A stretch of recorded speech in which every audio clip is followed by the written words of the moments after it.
जाती, चिढ़ जाती है, लेकिन थोड़ी ही है। अधिकांश तो अपने सेंटर इंचार्ज के डर के चलते नहीं बात करते। खत्म। हाँ, जैसे रामायण में आता है कि शंकर जी ने राम को प्रणाम किया और सती को संदेह हुआ। तो इसमें दो आत्माओं की बात है ना, एक आत्मा शंकर जी और एक आत्मा राम। जिस शंकर जी ने राम को प्रणाम किया और जिस रामायण में राम की बात आई हुई है, वो राम को भगवान माना गया है या कोई सामान्य व्यक्ति माना गया है? भगवान माना गया। तो शंकर जी भी अपने को प्रजापिता समझा और उन्होंने प्रणाम किया भगवान को। क्या बुरा किया? दो आत्माएं हो गई ना। दो आत्माएं तो हैं ही, प्रजापिता की आत्मा अलग और भगवान की आत्मा अलग। राम को रामायण में भगवान माना गया है, भागवत में कृष्ण को भगवान माना गया है, गीता में कृष्ण को भगवान माना गया है। इसलिए ये ऐसा विरोधाभास दिखाई पड़ रहा है। साकार में है, दो आत्माएं आमने सामने है, एक साकारी दूसरे साकारी को प्रणाम करता है। हाँ हाँ, जो प्रजापिता है वो शंकर के रूप में वहां खड़ा हुआ है और जो राम है वो भगवान है। वो भी किसी तन में खड़ा है। हाँ, वो भगवान के रूप में खड़ा हुआ है। तो प्रणाम किया तो क्या बुरी बात है? यानी भगवान बिना प्रवेशता के वो शरीर। ये तो तुम्हारी ज्ञान की बातें हैं, ये प्रवेशता की बात किसने बताई? मैं यहीं से पढ़ा तो था। आप ये तो प्रवेशता की बात अब आपके ज्ञान में बुद्धि में बैठी है। पहले क्या प्रवेशता की बात थी किसी की बुद्धि में? फिर इसलिए भागवत में जो कृष्ण की बातें आई हैं वो भगवान के लिए आई हैं। हाँ। अरे जो तोरे मन अति संदेह तो जाए परेशान है वो जो आया चलने के भी परीक्षा मिल गई।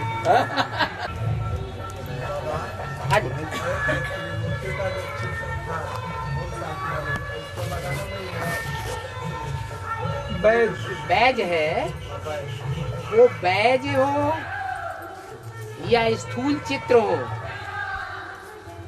वो चित्र लोगों को दिखाने हैं, उनसे दुनिया का कल्याण हो जाएगा, या चैतन्य चित्र दिखाना है उससे दुनिया का कल्याण होगा? किससे कल्याण होगा? चैतन्य चित्र पहले त्रिमूर्ति का हमारी बुद्धि में पॉकेट में बैठा हुआ हो। हमेशा मुरली में ये बोला है, बैज पॉकेट में पड़ा रहे। ये कभी नहीं बोला बैज बाहर पड़ा रहे। ये क्रिश्चियंस का काम है, दिखावा करना। बाप तो बेहद में बोलते हैं, बेहद का बाबा बेहद के बच्चों से बेहद की बातें करते हैं। बच्चे उसका अर्थ हद में लगा लेते हैं। तो जब पॉकेट में पड़ा रहे तो कौन सी पॉकेट में पड़ा रहे? बुद्ध रूपी पॉकेट में पड़ा रहे। और ये जड़ चित्र, इससे कल्याण हो जाएगा? नहीं, हमारी बुद्ध रूपी पॉकेट में तीन मूर्तियों का परिचय होगा और वो हम निकाल करके दूसरों की बुद्धि में डालेंगे, प्रदर्शन करेंगे, दिखाएंगे, तब ही कल्याण होगा। त्रिमूर्ति बाप का परिचय नहीं देंगे तो कल्याण नहीं होगा। यहाँ कितने बैठे हैं जो ये अभी पूछा जाए कि ब्रह्मा का पार्ट किसका है, शंकर का पार्ट किसका है, विष्णु का पार्ट किसका है, वो तीनों आत्माएं बताओ, तो कितने लोग बताएंगे? सब बताएंगे?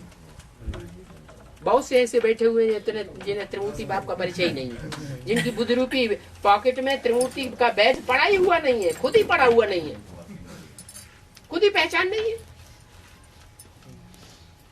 ये भी बुद्धि में नहीं चलता है कि हमारे भारतवर्ष में आज भी उन त्रिमूर्तियों का यादगार 3 कपड़े का झंडा दिखाया जाता है, विश्व विजय करके दिखलावे। क्या कपड़े का झंडा विश्व विजय करता है? किसके लिए गायन है ये? कोई चैतन्य कपड़े हैं, शरीर रूपी वस्त्र हैं। अभी वो हैं या नहीं, ये मर गए? अरे मौजूद होंगे तब तो विश्व विजय करके दिखलाएंगे, नहीं तो कैसे दिखलाएंगे? तो पहचानना नहीं चाहिए। बस वो झंडा ऊंचा करो डंडे का और तो आपने घर में लगा दो और दुनिया को दिखाते रहो झंडा ऊंचा रहे हमारा। ये झंडा ऊंचा रहेगा दुनिया में?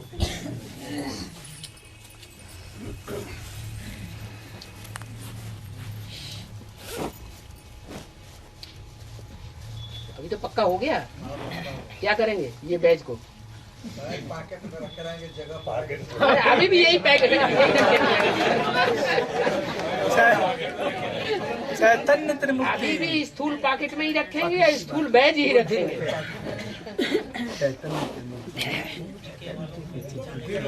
हमारे साथ तो उनके साथ तो अभी नहीं है। उनको छोड़ो, दुनिया को छोड़ो, पहले हमारी पॉकेट में होना चाहिए तो हम दूसरों को निकाल के दिखाएंगे, समझाएंगे। हमारी पॉकेट में ही नहीं होगा तो दूसरों को कैसे? उनकी तो बात ही छोड़ो, वो तो सुनना ही नहीं चाहते। जो सुनना चाहते हैं उनको तो समझाएं हम, तो ये बैच निकाल के समझाएंगे। मुरली में भी आता था कि आगे चल के त्रिमूर्ति का चित्र एक्यूरेट बनाना पड़ेगा। हाँ जी। अच्छा तो भट्टी में भी कहा गया है रंग है, भट्टी में नहीं, ये तो भट्टी होती है। आगे शंकर का चित्र रंग है।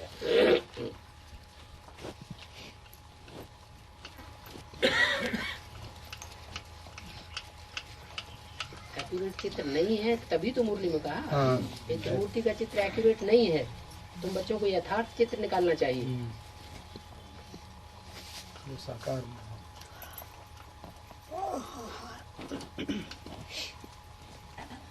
तो हम अपने से पूछे कितनों को अपनी बुद्धि रूपी पॉकेट में से वो यथार्थ चित्र निकाल के समझाया है? भगवान क्लियर है ना। तीन मूर्तियाँ, आदि ब्रह्मा, आदि ब्रह्मा, प्रजापिता ब्रह्मा, प्रजापिता ब्रह्मा जिंदा है। विष्णु, प्रजापिता ब्रह्मा जिंदा है। फंस गए जब खुद ही की बुद्धि में नहीं है। कहने का मतलब वो शरीर भले छोड़ा हो तो आत्मा तो मरे। मूर्ति थोड़ा ही कहा जाता है शरीर लेगी, उसे मूर्ति थोड़ा ही कहा जाता है। शरीर छोड़ दिया मूर्ति नहीं कहा जाए। शरीर छोड़ दिया मूर्ति खत्म। मूर्ति कौन सी है जो विश्व विजय करके दिखलावे? लास्ट में उस आत्मा की जो मूर्ति होगी होगी, अभी है नहीं, ऐसे ही मुंह पे बोल रहे हैं। फालतू मुंह पे बोल रहे हो। घंटरी नहीं, भक्त लोग होते हैं ना, भगवान के मुंह पे घंट के मुंह पे घंटरी बजाने से भगवान मान जाएंगे हम भगवान है।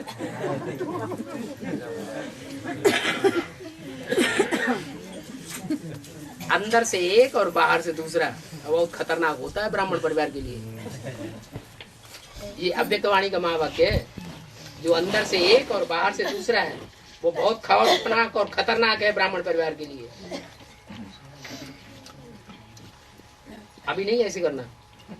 बाणी में तो बोला गया है कि शिव जयंती करना रहेगा, त्रिमूर्ति शिव जयंती रहेगी। त्रिमूर्ति शिव हो तो तीन मूर्ति में तीन मूर्ति होना चाहिए। तीनों मूर्तियां होनी चाहिए ना। जयंती माने साकार की जयंती होगी या निराकार की होगी या आकारी की होगी? मूर्ति माने साकार, अमूर्त माने निराकार या आकार। तो त्रिमूर्ति शिव जयंती हम अभी प्रैक्टिकल में हम साबित करें पहले अपनी बुद्धि में। हमारी बुद्धि में ही त्रिमूर्ति शिव जयंती साबित नहीं है। कह दिया मुरली में इन लक्ष्मी नारायण का जन्म कब हुआ? आज से 10 वर्ष कम 5000 वर्ष हुए। किसी का रहस्य का पता नहीं चला। तो 76 में वो जन्म साबित होता है। समझा तो नहीं? ऐसे ढेर महावाक्य हैं मुरली के जो सुनते रहते हैं, सुनाते रहते हैं, सुनना और समझना कोई नहीं चाहता। आप भाई साहब के मन में वही बात है ना कि वो जो उनके मन में है, इसीलिए तो हमने उन्हें साफ साफ बता दिया कि आप जो पूछते हैं आप में शिव बाबा आता है कि नहीं, आप शिव बाबा हैं, जिसका मतलब अंदर से ये बात नहीं बैठी हुई है। अभी है कि कोई दूसरा बच्चा बाप है दुनिया का बड़े ते बड़ा आरसी, बड़े ते बड़ा शीशा। मधुबन है छोटे मोटे शीशे। मधुबन भी शीश महल है। क्या है? शीशे का महल। ये ब्राह्मण परिवार भी क्या है? ये ब्राह्मण परिवार शीशे का महल है, इसमें कोई छुप नहीं सकता। और बाप तो बड़े ते बड़ा आरसी है, उसके सामने कोई अपने को छुपा नहीं सकता कि अंदर से एक और बाहर से दूसरा बना करके रख सके। प्रत्यक्ष होना ही पड़ेगा।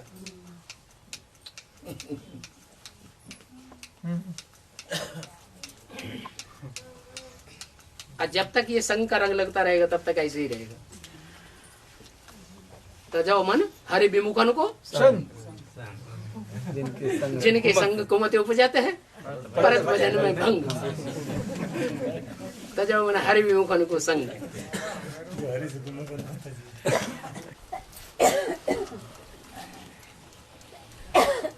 अब आपको ये पूछना चाहिए वो 3 मूर्तियां हैं कौन, सो नहीं पूछ रहे। कुछ को स्पष्ट कर दीजिए। वही तो जानना चाहता, हैं? यही तो जानना पूछिए चाहता। जानना चाहते हो तो आप पूछते। बाबा अभी राम की आत्मा शंकर की मेरा आत्मा प्रश्न मैं पूछूंगा। चलिए ठीक है। ये वही पूछिए तो स्पष्ट होगा। नहीं बाबा बता दे अपने मुख से तो एकदम क्लियर हो जाए, कोई बात है नहीं। हाँ 3 मूर्तियों की, हाँ, 3 मूर्ति की इसका मतलब दोबारा बट्टी करनी है आपको, बात कर लेंगे। तो दोबारा बट्टी करो जाकर के, और वहाँ बहनों से पूछो, जुगल कोलीवा के साथ कर बहनों से पूछा था मैं। बहनों से पूछो कि वो 3 मूर्तियां कौन सी हैं जो विश्व विजय करके दिखलाएंगी, जिनके आधार पर त्रिमूर्ति शिव जयंती संसार में साबित होगी। जयंती साकार की होती है, निराकार की जयंती नहीं होती है। जन्मदिन जो है साकार का मनाया जाता है, निराकार का नहीं मनाया जाता। जो जयंती मनाई जा रही है ब्रह्मा कुमारी आश्रम में 70वीं 71वीं, ये शिव जयंती नहीं है। शिव तो 3 मूर्तियों के द्वारा प्रत्यक्ष होता है संसार में। तो ऐसे ही भक्ति मार्ग वालों की देखा दूनी मना रहे हैं, उन्हें कैसे मालूम कि इसी दिन शिव बाबा ने जन्म लिया? बाबा ने बोली मोला डेट 3 तारीख का पता ही नहीं है। पता ही नहीं। तो 3 मूर्तियां संसार में प्रत्यक्ष होनी है, पहले हम बच्चों की बुद्धि में प्रत्यक्ष होनी चाहिए। नहीं प्रत्यक्ष हुई है तो भट्टी कैंसिल।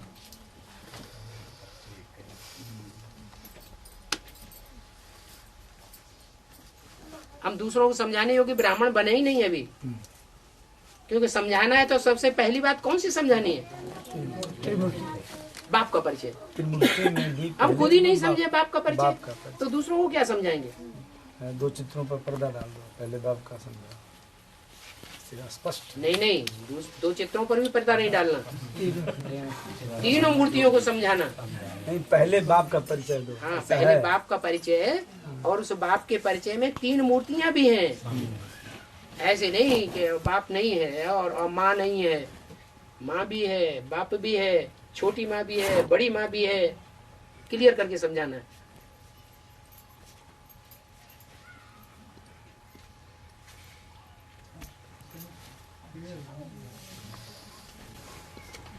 बाबा छोटी माँ बड़ी माँ तो दोनों बीके में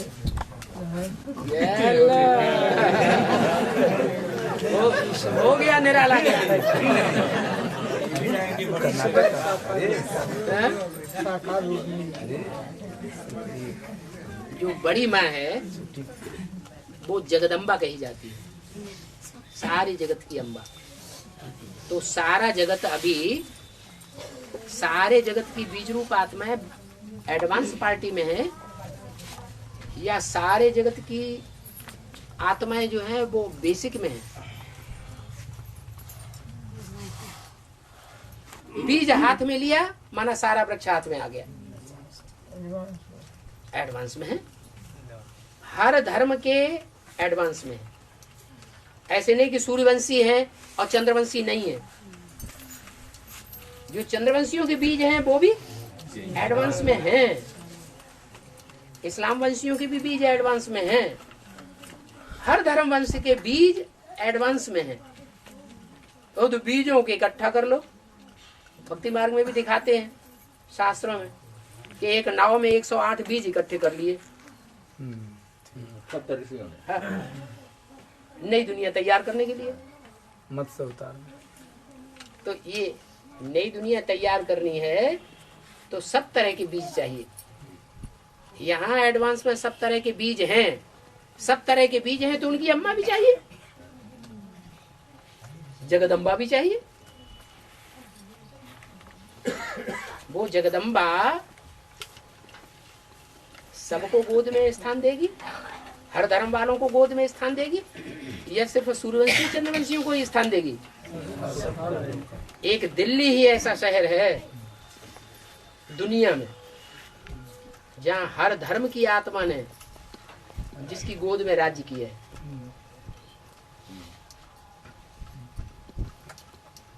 तो तो वो आत्मा कहाँ की होनी चाहिए है? कहाँ से निकलेगी? जरूर दिल्ली से निकलती है।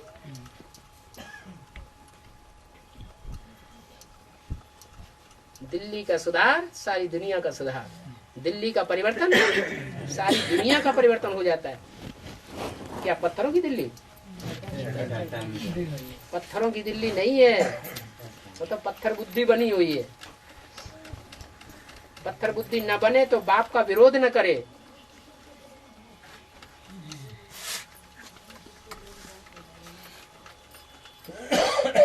जगदम्बा है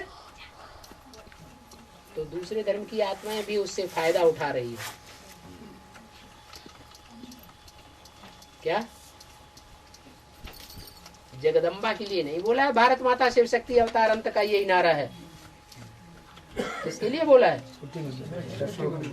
वैष्णवी देवी के लिए बोला है।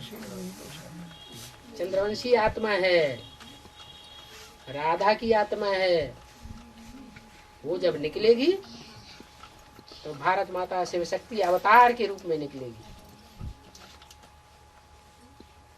वो अंत का नारा है। जैसे गंगाएं अंत में निकलती हैं, ज्ञान गंगाएं, वैसे वो आत्मा भी अंत में निकलती है। जगदम्बा के लिए तो मुरली में बोल दिया है, जगदम्बा महाकाली बनती है। तो महाकाली किसके लिए बनेगी? देव आत्माओं के लिए बनेगी या असुरों के लिए बनती है? अभी पहचानती नहीं है कि कौन से बच्चे गोद में पालना लेने काबिल हैं, कौन से बच्चे की गोद में पालना लेने काबिल नहीं है। ये ज्ञान नहीं है। कौन से बच्चे काटने वाले हैं और कौन से बच्चे माँ बाप का मान करने वाले हैं। ऐसे आज घर घर में ऐसे बच्चे पल रहे हैं जो अम्मा की ही गर्दन काट देते हैं। माँ के ही गीता के भगवान, गीतापति भगवान बन के बैठे हुए हैं। माँ की बात ही नहीं मानते। ऐसे चलाते हैं कंट्रोल में जैसे माँ का पति कंट्रोल में चलाता रहा। सारी प्रॉपर्टी अपने हाथ में कर लेंगे। माँ को दूध की मक्खी की तरह निकाल के बाहर फेंक देते हैं। उनका इलाज बाबा क्या है? ऐसे लोग, ऐसे आत्माओं का इलाज। हाँ, कृष्ण बच्चे की बुद्धि में ये बैठाया जाए, गीता का भगवान कृष्ण नहीं, बाप। बाप का परिचय बच्चे की बुद्धि में बैठना चाहिए ना। वो बच्चा बुद्धि है ना, जो समझते ही नहीं है कि माँ विधवा नहीं है। क्या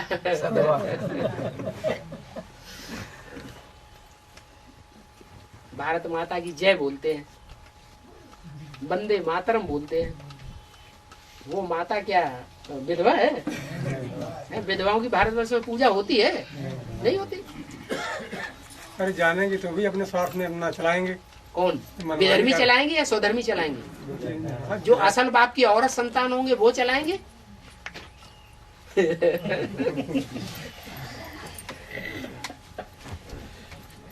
नहीं, जो भी अगर विधर्मी ही है तो उनको भी बदलने का कोई तरीका और उपाय तो निकलना चाहिए। कोई तरीका नहीं, परमधाम में जाके बैठो। उनकी बिल्कुल सीधे परमधाम जाओ। बाप अपने बच्चों से बात करते हैं क्या है? बाप के बच्चे जो बाप का काम करके दिखाएं, सो बच्चे, या बाप के काम में विघ्न पैदा करते हैं, नई दुनिया बनने ही न दें, वो बच्चे। नहीं कहा तो राज्य निकलना चाहिए कि बाप के काम में विघ्न डाल रहे हैं। हाँ, उनका राज्य निकलना चाहिए। उनका इलाज, उनका बचाव, उनका कोई इलाज नहीं। परमधाम में जाके बैठो। विनाश विनश्यते। आज मुरली में क्या आया? विनाश काले विपरीत बुद्धि विनश्यते। उनका तो विनाश होना ही होना है। जो माँ बाप को मान नहीं देते, माँ बाप की बात नहीं मानते। तो बाबा हर लेवल में लागू होगी, हद बेहद दोनों में लागू होगी। बाबा सब बातें बेहद के लिए बोल रहे हैं, हद के लिए बोल रहे हैं। दोनों में लागू होगी ना, हद बेहद। भले दोनों बात, एक मिसाल दिया जाता है हद का, लेकिन बात समझाते हैं बेहद के लिए।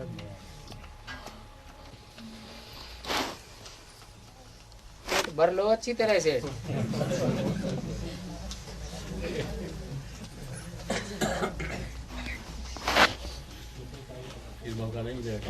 है? अरे गीता पाठशाला में एक बार जाना तो मुश्किल होता है। ढेर सारी गीता पाठशालाएं खुलती जा रही हैं।